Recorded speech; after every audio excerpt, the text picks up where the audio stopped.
Welcome back into the Baptist Health Studios for another Dolphins breakdown here in what I call the film room. Taking a look today at Jordyn Brooks' tape the last couple of weeks. This linebacker is really coming on for your Miami Dolphins. Go ahead and let the play run right here real quick. Some motion pre-snap, hand the ball back across the flow on a jet sweep, and Jordyn Brooks makes a tackle for loss in the backfield thanks to great keys, great instincts, and recognition. Let's go ahead and take a look at this play off the top right here. You're going to see this motion from Joe Mixon, Texans running back, going to start out wide and do what's called return motion and come back by the quarterback. And you're going to watch the Dolphins linebackers here react. They're going to rotate into what looks like cover two to me. Can't be for sure on that, but they're going to get themselves in the two high structure with these two safeties back here. And so Brooks playing downhill kind of has this hook zone responsibility and coverage, but I want to show you why he is so quick to make this play downhill and really attack the run game of the Houston Texans. So let's go ahead and watch Joe Mixon's return motion right there, out, back in, and then Brooks bumps the coverage with that, slides over here to his left to the hash mark, but he immediately gets flowing back to the right here, and I think that his key on this play is left tackle Laramie Tunsil. When he peels off right here for this run block, that's not pass game action. So Jordyn Brooks can know this is a run play to the right. It matches their motion. The give there to Joe Mixon, also an indicator for his key there. He's going to flow downhill. He knows he has two really strong block eaters in Zach Sealer and Mo Kamara here off the edge. He wants to split this gap right here and beat the Texans to the punch, and he does just that. He also defeats this little crack attempt right here from the wide receiver. He wants to get a piece of that linebacker. No thanks. We're going to go ahead and shoot downhill and just make this play. So Brooks' instincts, his ability to read keys, his preparation before the week even begins, all leads to him making explosive splash plays like this one in the running game. Tackle the back, get him down to the ground. Great technique, fundamentals, preparation, everything you want from middle linebacker Jordyn Brooks does on that play. Next clip here, we're going to have a sim pressure look, and the Dolphins love to run these walked up linebackers, two linebackers in the A gaps. Typically, you'll have someone peel back out here into the hook zone and play coverage to match what looks to me like cover three with Javon Holland playing the deep center field position. The cornerbacks getting their depth right here in what looks like cover three, and there you go. There's the linebacker peeling out. What looked like a five-man pass rush turns into a four-man rush. Anthony Walker peels back here into the hook zone to take away that quick hitter. Typically, when you get overload pressure or sim pressure, even blitzes, you want to find a way to take away those quick access throws for the quarterback. That's what Walker does. But Jordyn Brooks' ability to get skinny and split a gap and really run a good pick here on a pick stunt for Zach Sealer helps him get in for the sack. So here's the walked up linebackers I talked about. A gaps. Your A gaps are right here off of the center. You're going to mug your linebackers up in that position. Got a couple of three techniques here in Sealer and Campbell. And then you have the edge rushers in Ogba and Chop coming after the quarterback. Let's go ahead and roll this play here and take a look at Jordyn Brooks' path. He wants to set a pick on this guard to free up one of the best looping stunters in the game in Zach Sealer because of his length and ability to rip through guys with those long arms. And so Brooks sets that pick, but because he does it so quickly and gets that running back to commit to that scan protect inside, it winds up pinning both of these guys. And this is the last thing a quarterback wants to see. Zach Sealer with a free run downhill on your quarterback. It's a sack every time he gets that look. So Jordyn Brooks, his speed, his physicality, his quickness off the snap, all of that stuff impacts this pass rush and allows the Dolphins to run these sim pressures with their linebackers in the pressure look to free up a guy like Zach Sealer for a big sack in the passing game. So run game, pass rush, that's all there. How about a coverage rep going back to last week against the New York Jets? Not a lot to break down here in terms of the coverage, but Jordyn Brooks is going to be barking out signals right here. You see him calling things back to the Dolphins defense. He's going to wind up one-on-one against Garrett Wilson, one of the best receivers in the entire National Football League. And what does he do besides get a pass breakup or at least get his hand in the passing window to force a third down incompletion? Third and short right there. They go to their best player on one of your best players, a linebacker. That's a mismatch the Jets want to exploit right there, a linebacker on wide receiver. But Jordyn Brooks is up to the task with this great coverage rep. You're going to see him kind of play inside leverage, bump out wide there, go get on Garrett Wilson in the slot, recognize the throw coming in quickly, react, flip those hips, get around the backside, get that arm over the top without yanking on the backside for the defensive pass interference and impact that passing lane and force the incompletion. Jordyn Brooks, pass game, run game, blitzer, it doesn't matter what he does, what they call for him. He executes week in and week out. He plays dang near every snap for this Dolphins defense. What a home run signing he has been for this Dolphins defense here in 2024.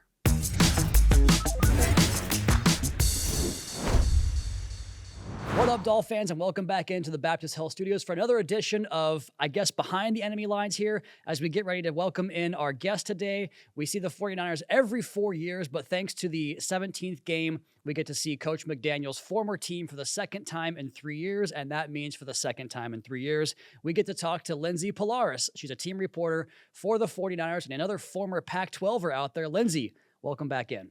Thank you so much for having me. Yes, go Bruins. Lindsey, like we talked about before you came on the air, both these teams 6-8. You and I both kind of talked about how we thought maybe this could be a potential championship game preview down the road way back when the schedule came out. But right now, not looking that way. And, you know, the Dolphins have had their own, I guess, team mindset going into this game with playoff hopes still alive, although not as good as they were before the Houston game last week. I'm curious to get a vibe check from you for the Niners because, like, again, they're not used to this kind of season, right? Coming off a tough home loss on a short week against a division rival in a game that could have put them right back in the mix, kind of like Miami's game against Houston. What's the vibe check there in San Francisco?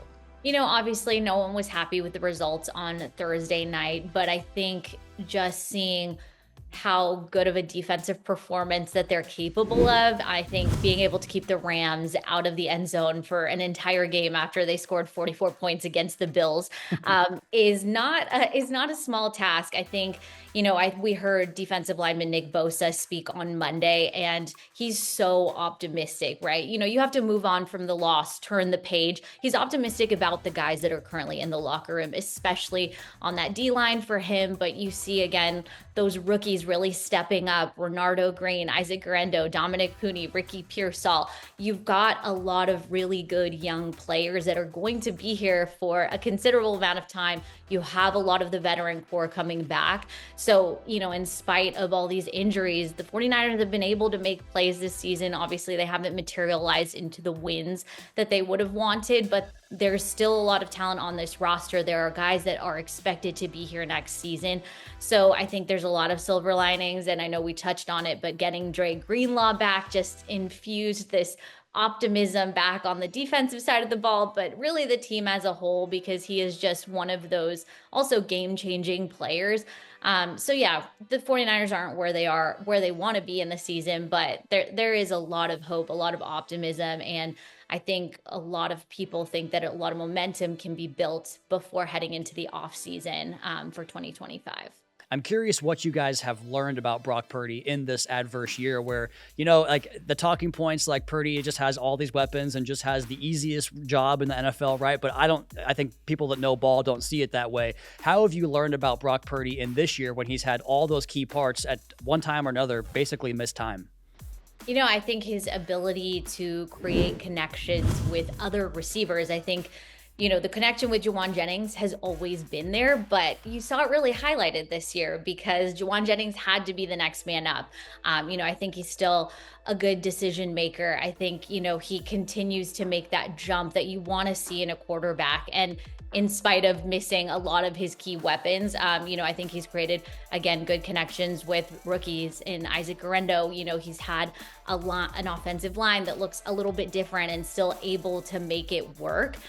You know, obviously a big year for him, but I think you could just continue to see him grow as an offensive playmaker and with a lot of adversity. And I think his ability to just continue to rally the offense. You know, you see what he's able to do in games like the one we just had against the Bears, obviously a tougher one in week 15, but everything's still there. I think when you get the core back together, you're going to see it all come together again. All right, Lindsey, last question we ask all of our guests here for our Behind Enemy Line segments. The 49ers win this game if, and then you get a fill in the blank.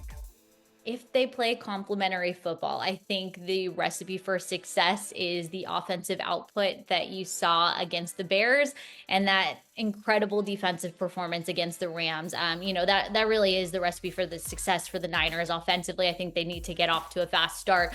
An opening drive touchdown really just sets the tone for this offense. And they absolutely have the players to do it. And defensively, you're stacking a couple of really, really good performances. So to continue building on that, and then I think we come out of this with a win. She is the team reporter for the 49ers. You can find her on social at Lindsey Pallares. Lindsey Pallares, thank you so much for your time today, and we will see you in just a few days.